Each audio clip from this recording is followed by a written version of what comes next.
Absolument. Jean-Pierre Bemba, c'est un homme d'État, c'est un homme du peuple, comme je l'ai dit toujours dans mes différentes sorties médiatiques. Désormais, le peuple congolais peut compter sur un homme d'État, un homme qu'il faut à la place qu'il faut. Vous avez vu vous-même dans les rues de la ville de Goma, d'ailleurs, côté de la population, tout le monde est soulagé par l'arrivée de ces grands hommes. Mais tous, nous allons être très satisfaits lorsque la province du Nord Kivu et la région de l'Est sera totalement en insécurité. Et donc, c'est un grand homme, mais la fonction qu'il occupe désormais lui exige beaucoup plus de la grandeur. Et cette grandeur ne peut être accomplie par un seul homme, mais sera accomplie par plusieurs personnes et surtout la population. Parce que, comme la Constitution aussi le dit, tout citoyen a l'obligation de pouvoir défendre l'intégrité territoriale. Voilà un peu, dans la mesure du possible, comment je peux essayer un peu de commenter là-dessus et dire ce que cet homme peut faire pour la nation. Écoutez, monsieur le journaliste, vous savez, dans une équipe, lorsqu'on se met à pouvoir changer les personnes, ça signifie qu'à ce point-là, on se retrouve qu'il y a certains joueurs qu'il faut changer pour que l'équipe puisse gagner. Oui, certes, on sait bien que ce n'est pas le premier défi, il y a plusieurs défis, surtout quand on voit ce qui a été avec le gouvernement passé, on comprend facilement. Mais la grande question n'est pas cela. La grande question est de savoir qu'apportera ce grand homme. C'est un grand stratège. C'est un poids lourd dans la sécurité, dans la défense de notre pays. Et nous pensons, nous espérons que désormais, notre pays sera totalement sécurisé. Je suis en train de sourire lorsque les personnes sont en train de s'atteler sur ce qui concerne la fin du mandat du chef de l'État. En fait, on est à 9 mois des élections, on est à 9 mois du fin de mandat, d'ailleurs pas 9 mois parce qu'au-delà de ça, il y a toujours 2 mois supplémentaires où il faut quand même jouer l'intérim en attendant qu'il y ait un nouveau entre.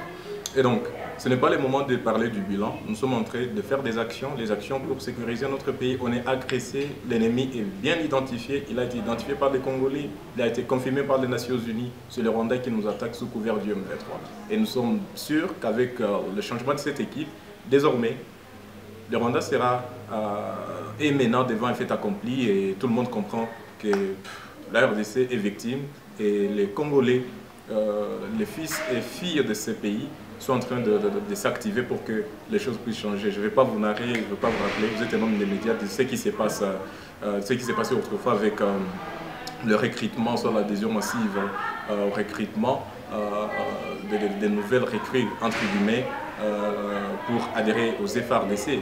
Donc, comprenez que ça va. Et puis, désormais, le peuple congolais peut enfin compter sur des personnes, des fois, et des personnes qui ont l'expertise dans la défense de notre cher et bon pays.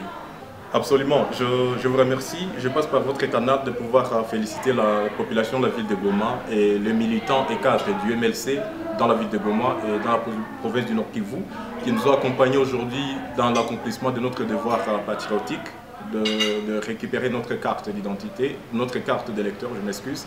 Cette carte qui nous permettra de pouvoir enfin choisir quelqu'un pour pouvoir nous représenter, ou soit être choisi.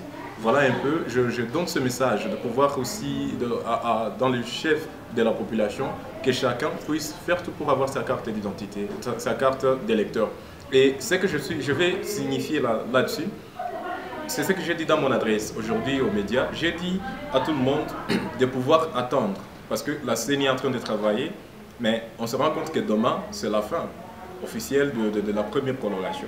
Et moi, j'ai demandé, encore une fois, qu'on puisse donner même un mois, parce que j'ai été là, écoutez, bon, personnellement, j'avais mon jeton, parce que je fais aussi la ligne comme tout le monde. Il ne faudrait pas que les gens puissent penser que c'est nous qui devons aller des côtés des règles qui sont préétablies par le gouvernement.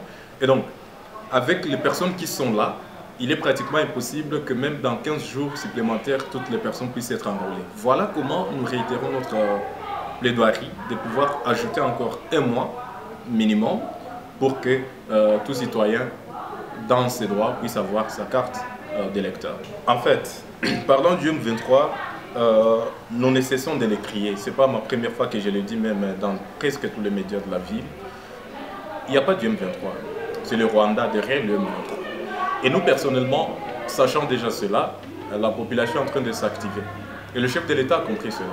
Voilà pourquoi l'arrivée qui est en train de frustrer déjà le M23, parce que bon, ce que vous dites, attaquer et conquérir de nouveaux territoires, en fait, c'est comme qui dirait manquer comment faire la dernière minute et puis faire ce que vous pensez qui puisse déranger les gens. Vous savez, déjà avec l'arrivée de son Excellence, Monsieur le ministre de la Défense, déjà les amis sont en difficulté de l'autre côté. Ils comprennent déjà qu'il n'y a plus moyen que la défense d'autres pays puisse être dérangée.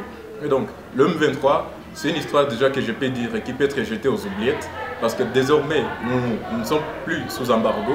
Nous avons déjà les hommes en effectif qui sont en train d'être formés. Bientôt, ils vont être à bout de leur formation. Ils vont venir combattre. Parlons plutôt des perspectives d'avenir parce que déjà, ces bandits-là seront boutés dehors du territoire congolais. Et voilà.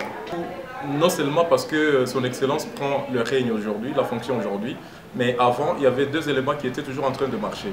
Le premier élément, c'était l'élément offensif, donc de guerre, et le deuxième, c'était la diplomatie, où vous avez compris vous-même que notre pays est agressé, mais que le chef de l'État ne cessait de le dire d'ici et là. Et voilà donc, tous les moyens nécessaires seront utilisés pourvu que la population de la RDC puisse se sentir en sécurité et en défense.